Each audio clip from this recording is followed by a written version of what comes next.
Olá, vocês estão vendo, através da câmera da televisão, uma imagem. Observem, eu estou em frente a um determinado corpo que faz com que a câmera da televisão focalize algo que para ela é considerado um objeto. Para esse elemento é considerado um espelho. Então, uma das câmeras está focalizada em mim, a outra está focalizada naquilo que para o espelho representa uma imagem, mas para a câmera está representando um objeto. Então, a nossa aula de hoje versará sobre o espelho plano. Para isso, vamos conceituar inicialmente o que é um diótro plano. Chamamos diótro, dióptro, diótrico ou dióptrico, com as quatro grafias, o conjunto de dois meios homogêneos, apresentando entre eles uma superfície de separação. O que acontece num diótro? Vamos imaginar uma determinada energia incidindo sobre esse diótro. Observe, uma parte da energia é refletida, uma parte da energia é refratada e uma parte da energia é absorvida, geralmente sob forma de calor. Observe que, pelo princípio da conservação da energia, a energia incidente tem que ser exatamente igual às parcelas refletida, absorvida e refratada. Se nós temos uma expressão matemática e dividimos ambos os termos por um mesmo número diferente de zero, ela não se altera. Então, dividimos a expressão anterior por energia incidente. Então ficou 1 igual a energia refletida pela incidente, a energia refratada pela incidente, a absorvida pela incidente. Nós chamamos esta fração de poder refletor. Nós chamamos esta fração de poder refrator. Nós chamamos esta fração de poder absorvedor. Vamos então ao nosso assunto de hoje, a reflexão da luz. Observe, quando se pensa em reflexão da luz, nós temos duas leis a considerar. A primeira lei: o raio incidente, o raio refletido e a normal à superfície de separação no ponto de incidência estão no mesmo plano. Esse plano é chamado de plano de incidência. A segunda lei diz: o ângulo formado entre o raio incidente e a normal, ele é chamado de ângulo de incidência, é igual ao ângulo formado entre o raio refletido e a normal, chamado ângulo de reflexão. Essas duas leis servem, então, para qualquer superfície refletora, isto é, sempre que uma determinada energia incide na superfície de separação de dois meios e volta para o meio primitivo. Nós temos dois tipos clássicos de reflexão. A primeira é a reflexão difusa. Ela acontece quando a superfície não é perfeitamente polida.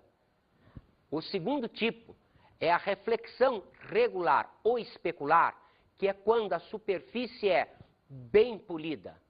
Quando nós estamos olhando num espelho, nós estamos tendo a reflexão especular. Quando nós olhamos para uma folha de papel e vemos o que está escrito nela, o que nós estamos observando é a reflexão difusa. Então, vamos observar um espelho. O que caracterizamos como espelho? O espelho é um elemento cujo poder refletor é aproximadamente igual a 1. Observe, isso significa que quase toda energia incidente está sendo refletida. O espelho plano representa então para nós um elemento cujo poder refletor é aproximadamente igual a 1 e o diótro é considerada uma superfície plana. Vamos construir então a imagem de um ponto-objeto real. Observem, aqui está o espelho, aqui está o ponto luminoso. Observem como o feixe é incidente nesse espelho, esse ponto é considerado um ponto-objeto. Como ele é divergente, ele é um ponto-objeto real. Levantamos as normais N1 e N2 nos pontos de incidência desses raios. Observe, pela segunda lei, este ângulo tem que ser exatamente igual a esse. Este ângulo tem que ser exatamente igual àquele. Observe, o feixe emergente vai caracterizar o ponto imagem pelinha. Também, esse feixe emergente é divergente. Se vocês se lembrarem daquela tabela, vocês se lembrarão que feixe emergente e divergente caracteriza um ponto imagem virtual. Vamos então agora observar a construção de um ponto-objeto virtual. Observe, outra vez, aqui está o nosso espelho, só que agora o feixe incidente é este. Perceberam? Ele é incidente, caracterizando esse ponto como ponto-objeto. Ele é convergente, caracterizando esse ponto, lembram-se da tabela? Como um ponto-objeto virtual. Outra vez, levantadas as normais, observamos que este raio tem esta direção de saída, porque, pela segunda lei, obrigatoriamente os ângulos são iguais. Da mesma maneira, para esta normal, esse ângulo será obrigatoriamente igual a esse. Então aqui, visto o feixe emergente, localizamos o ponto pelinha, que é a imagem dada pelo espelho. Observem, o ponto pelinha é a imagem porque está vinculado ao feixe emergente. Como esse feixe é convergente, lembrando-se ainda da tabela, concluímos, o ponto pelinha é um ponto imagem real. Perceberam que nos dois casos, a distância do objeto ou a distância da imagem até o espelho é a mesma? Dizemos então que a imagem em um espelho plano é sempre simétrica do objeto em relação ao plano do espelho. Isto é, se o ponto-objeto está a 2 metros do espelho, a sua imagem vai estar a 2 metros desse espelho. Vamos agora construir a imagem não de um ponto, mas de um objeto extenso. Ora, um objeto extenso é um conjunto de vários pontos luminosos. Então, o que nós vamos fazer? Vamos construir apenas as imagens dos pontos extremos. E depois, vamos unir esses pontos extremos, construindo então a imagem do objeto. Observe, construímos primeiramente a imagem, a linha do ponto A.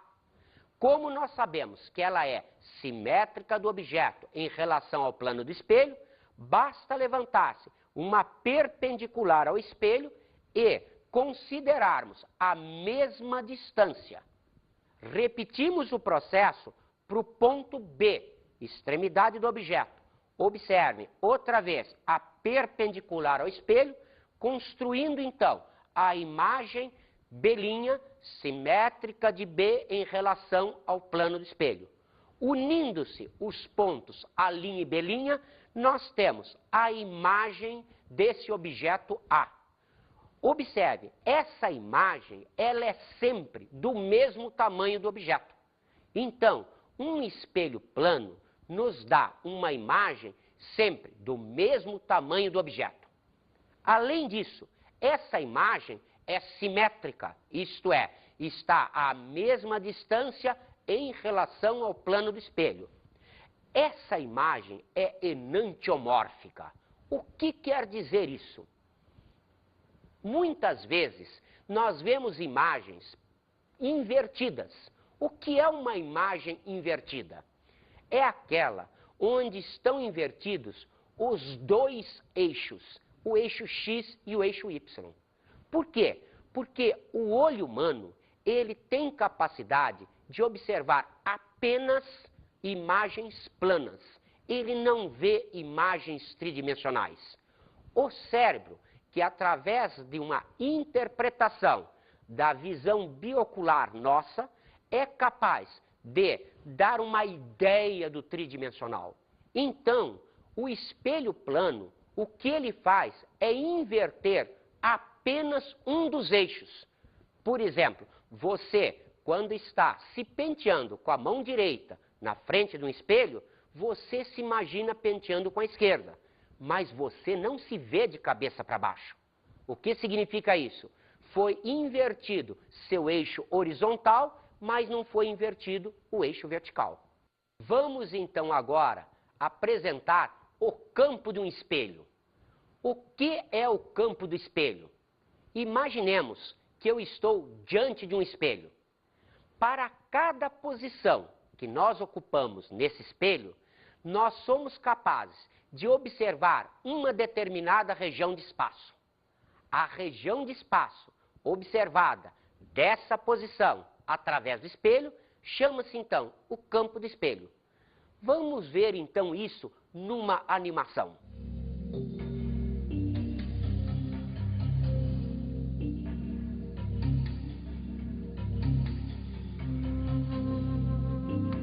Vamos observar então o que acontece quando, mantido um objeto numa determinada posição, fazemos a translação do espelho plano. Observe, na posição inicial, consideramos o objeto AB aqui. A imagem, a linha B', é simétrica e então está nesta posição. Lembrem-se, P1 em módulo é igual a P'1. São pontos simétricos. Vamos então transladar esse espelho para uma posição 2. Nós deslocamos o espelho uma distância x. O objeto foi mantido na mesma posição, mas então agora a distância do objeto até o espelho chama-se P2. A imagem, como é simétrica, está na posição P'2. É a imagem A', B'. Perceberam que a imagem que na posição 1 estava aqui foi transladada para aquela nova posição? Então, a imagem deslocou-se uma distância y. Vamos então relacionar estas duas distâncias. Observem, se P1 é igual a P'1 em módulo, se P2 é igual a P'2 em módulo, pelos desenhos, P2 é igual a P1 mais x, isto é, a distância do objeto ao espelho da posição 1, mais quanto o espelho foi translacionado. Então, observem, P2 pode ser substituído por P1 mais x, P'2 substituído por P'1 mais x. Com isso, este termo cortará esse termo cortará este, ficando então y é igual a 2x. O que quer dizer isso? Quer dizer que quando o espelho plano sofre uma translação x, a imagem vai sofrer a translação 2x. Cuidado! Em relação à posição do objeto ou em relação à posição primitiva da imagem. Vamos então observar isso dentro de uma animação. Observem.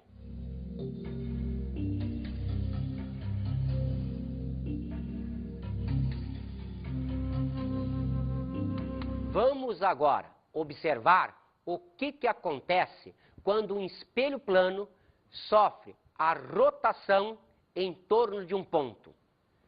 Observem, a posição 1 do espelho é esta. A posição 2 é esta. O espelho girou em torno desse ponto. Digamos que ele girou de um determinado ângulo alfa. Como a normal representa um prego encravado no espelho, podemos considerar que se o espelho girou um ângulo alfa, a normal terá girado do mesmo ângulo alfa. Observe, a posição inicial 1 fazia com que este ângulo I1 em relação à normal N1 fosse igual ao ângulo R1. Observe, quando se pega a posição 2, o novo ângulo de incidência é esse. O que quer dizer isso? Que esse raio vai sofrer uma rotação, ele girará um determinado ângulo beta. De maneira similar à translação do espelho, o raio refletido sofrerá uma rotação beta que vale o dobro da rotação alfa do espelho. Vamos então agora apresentar a vocês a situação de dois espelhos planos angulares. Isto é, vamos pegar dois espelhos planos formando entre si um ângulo entre 0 e 180 graus. No nosso exemplo, pegamos aqui dois espelhos 1 e 2 e o ângulo entre eles é 90 graus. Vamos então construir as imagens possíveis. O objeto AB para o espelho 1 me fornece a imagem A1B1. Observem, A1 é simétrico de A, então baixada perpendicular, essa distância tem que ser exatamente igual àquela. B1 é simétrico de B.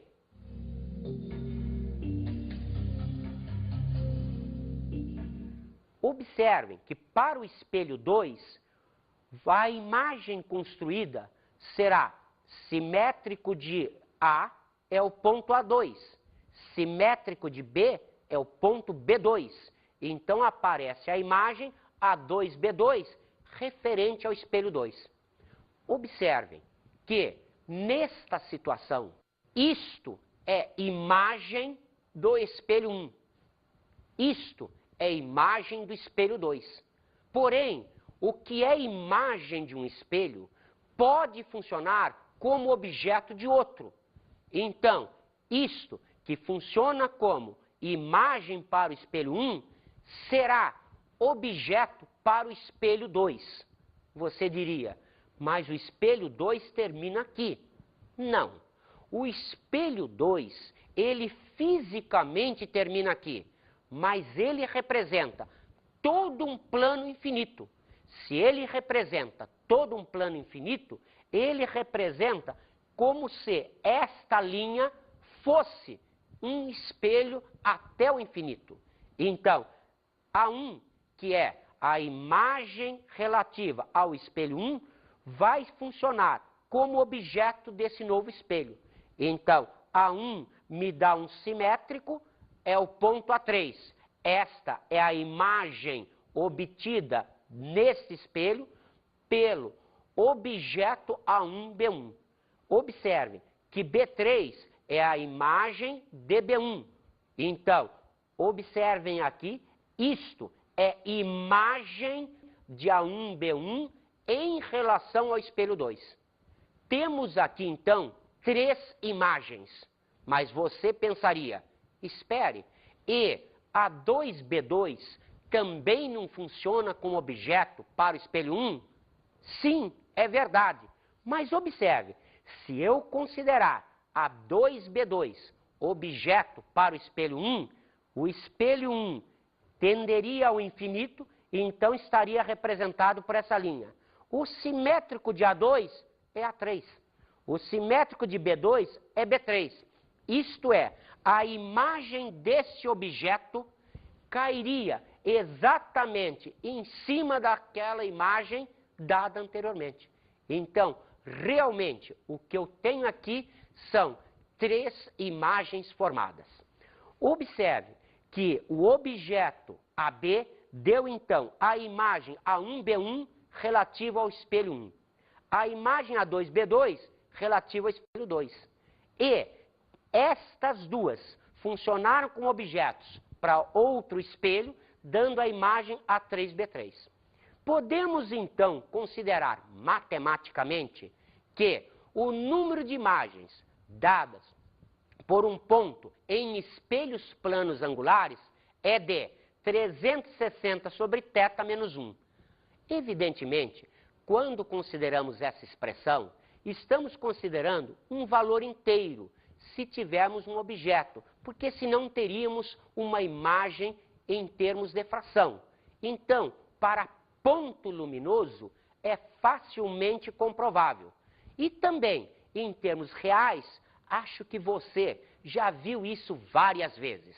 Por exemplo, num caleidoscópio. Um caleidoscópio é feito construindo-se um prisma com 3 espelhos e colocando-se no meio desses espelhos várias contas coloridas. Como o prisma é formado por 3 espelhos planos, praticamente de mesmas dimensões, a secção reta desse prisma será um ângulo tal que, para o triângulo equilátero, eu teria 60 graus. Observe que se o ângulo for 60 graus, cada objeto vai dar 360 sobre 66, menos 1, 5 imagens. Se eu colocar 20 contas coloridas, eu teria, então, 100 imagens. Então, formando aqueles desenhos tipo rosáceas. Um raio incide normalmente, como mostra a figura. Quais serão os ângulos de incidência, reflexão e desvio? Observe, aqui está o raio incidindo perpendicularmente ao espelho. Aqui está o raio sendo refletido também perpendicularmente ao espelho.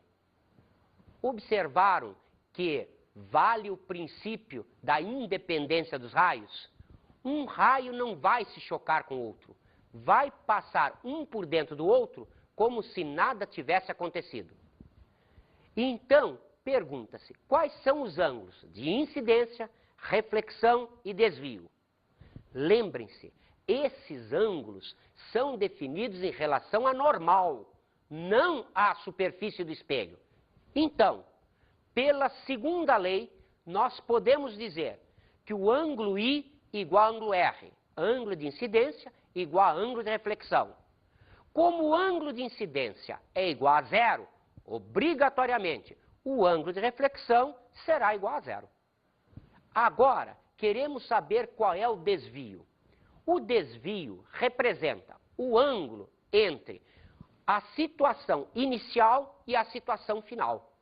Isto é, num espelho plano, sempre o desvio mais o ângulo de incidência mais o ângulo de reflexão será sempre igual a 180 graus. Como, no nosso caso, nós temos ângulo de incidência igual a 0, ângulo de reflexão igual a 0, o ângulo de desvio será, então, obrigatoriamente igual a 180 graus. Vamos, então, ver um novo exercício. Observe, você olha, por meio de um periscópio, que é uma associação de 2 espelhos planos paralelos, um painel com a letra R. Qual das figuras propostas representa o que você vê?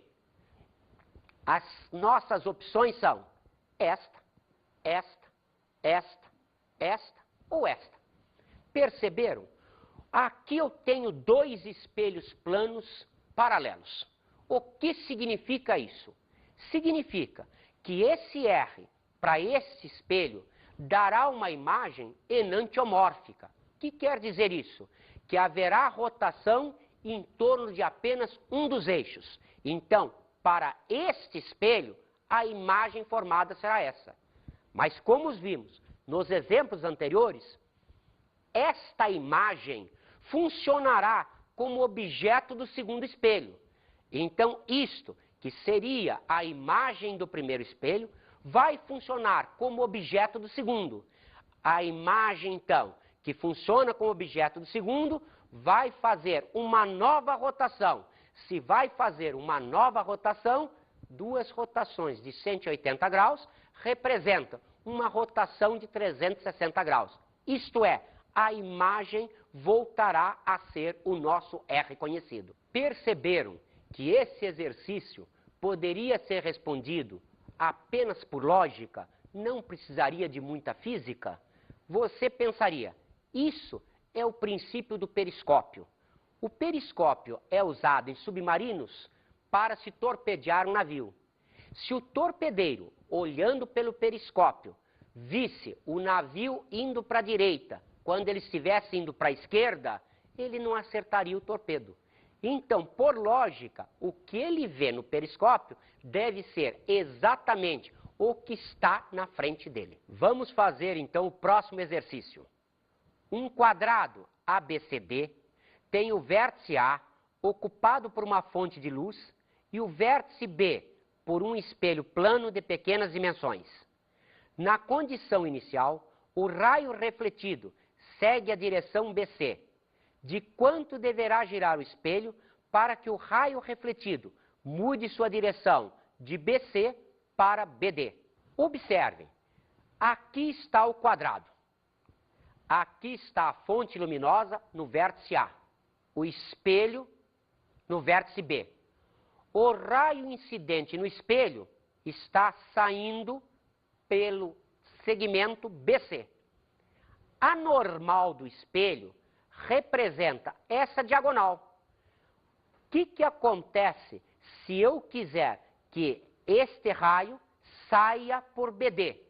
Observe que o raio refletido deverá girar esse ângulo. Ora, num quadrado, o ângulo entre a diagonal e esse lado vale 45 graus. Que significa que o espelho sofrerá uma rotação que será metade desse ângulo. Como esse ângulo vale 45 graus, a metade de 45 graus será 22,5 graus ou 22 graus e 30 minutos. Através do espelho plano retrovisor, um motorista vê um caminhão que viaja atrás do seu carro. Observando certa inscrição pintada no para-choque do caminhão, o motorista vê a seguinte imagem: sorria.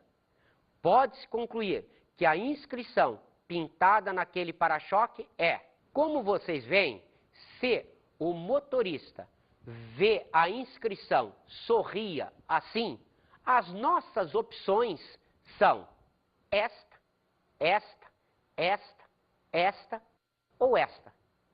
Observe, o que nós sabemos do espelho plano? Ele tem imagem enantiomórfica. O que quer dizer isso? Quer dizer que é uma imagem que sofre rotação apenas num dos eixos. Então, observe, não apareceria de cabeça para baixo. Observe que a possibilidade é essa. Aliás, você já deve ter visto isso na rua, quando você vê ambulâncias. Ela tem escrito na frente, justamente nesse esquema enantiomórfico, para que, estando atrás de um veículo, o motorista, olhando pelo retrovisor, possa ver que é uma ambulância e saia imediatamente da frente dela. A figura 1 mostra, visto de cima, um carro que se desloca em linha reta, com espelho plano retrovisor externo, perpendicular à direção de seu movimento. O motorista gira o espelho até que os raios incidentes na direção do movimento do carro formem um ângulo de 30 graus com os raios refletidos pelo espelho, como mostra a figura. Em quantos graus o motorista girou o espelho? Justifique sua resposta. Observe, aqui está a figura 1. O carro se deslocando e o espelho plano retrovisor externo estando perpendicular à sua direção de movimentação. Aqui está a figura 2. O espelho plano sofreu a rotação de um determinado ângulo, tal que o raio incidente que estava refletindo sobre si mesmo, agora tem esta nova direção de propagação. Ele sofreu uma rotação de 30 graus. O que nós sabemos da rotação de um espelho? Quando o espelho gira de um determinado ângulo alfa, o raio refletido gira o dobro desse ângulo alfa. Então, se a rotação aqui é de 30 graus, nós queremos o valor de alfa. Beta é conhecido 30 graus, então, como beta é 2 alfa, podemos escrever 30 graus igual a 2 alfa ou alfa igual a 15 graus. Como vocês veem, resolvemos o exercício justificando a nossa resposta.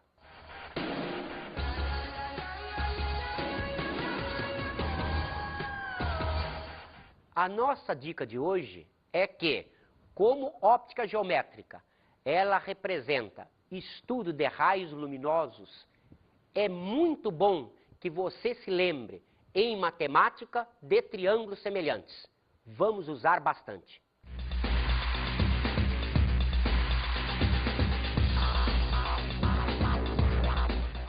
Na aula de hoje falamos sobre espelhos planos. Lembre-se, o espelho plano representa uma superfície plana boa refletora de luz, isto é, o poder refletor é aproximadamente igual a 1. Estudamos a reflexão. Lembre-se, a reflexão pode ser de dois tipos, a especular ou normal e a difusa. E aprendemos sobre espelhos angulares. Os espelhos angulares formam múltiplas imagens. Nas equações que nós trabalhamos, basta se considerar a situação 360 sobre θ menos 1. Bons estudos!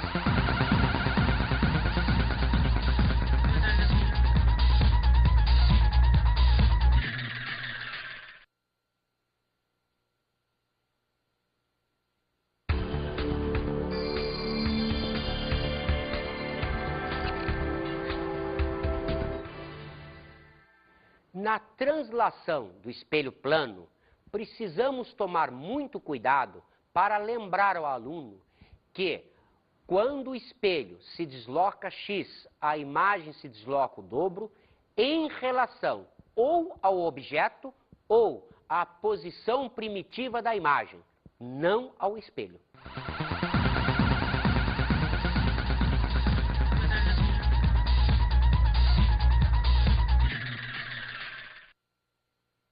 Por um mesmo número diferente de zero, ela não se altera.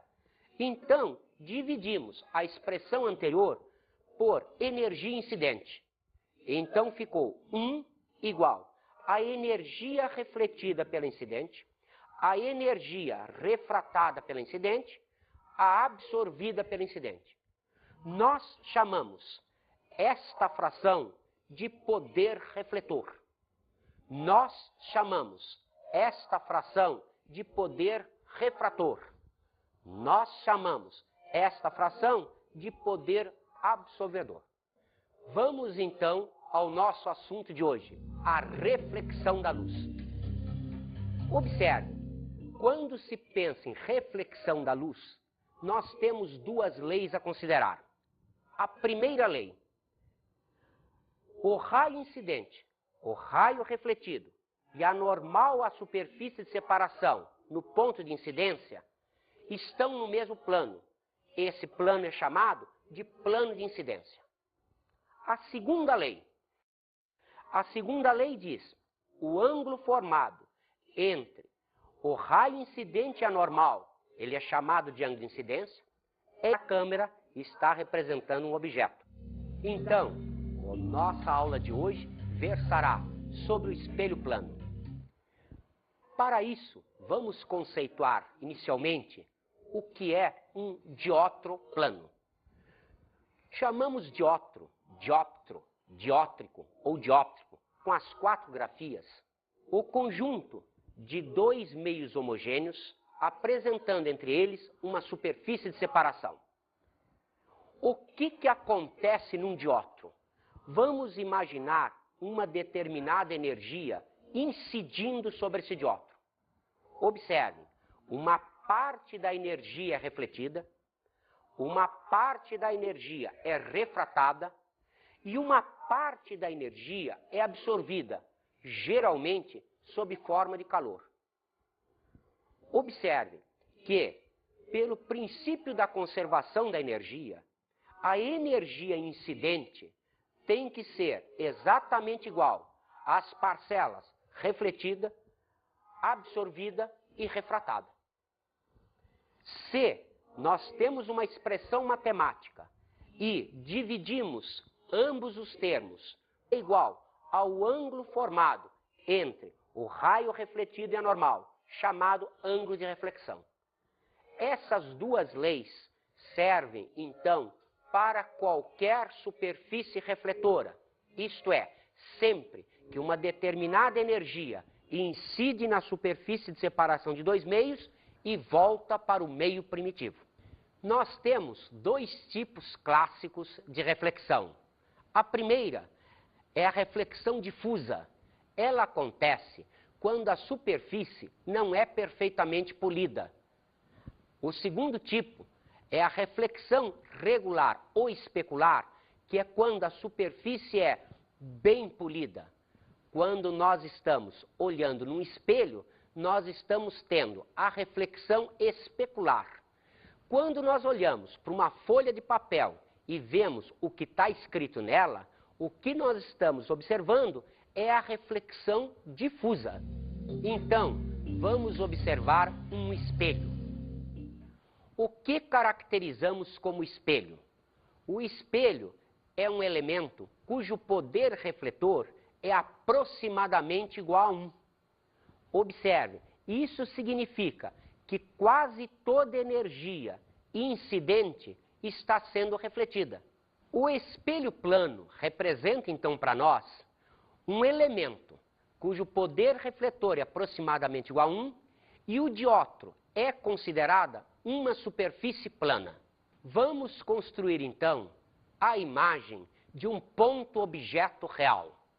Observem, aqui está o espelho, aqui está o ponto luminoso.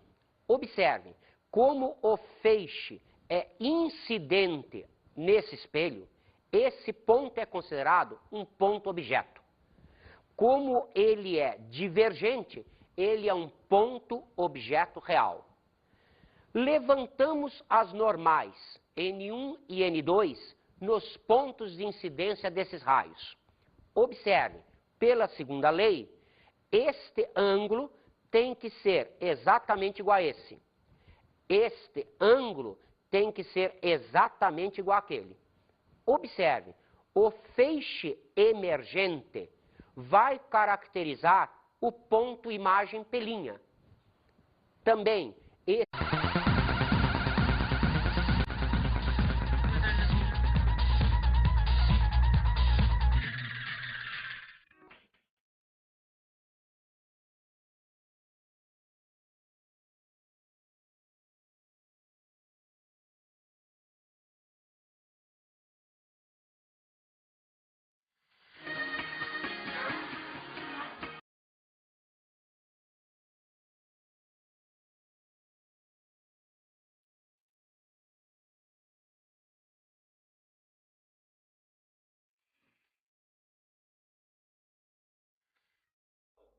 olá, vocês estão vendo, através da câmera da televisão, uma imagem.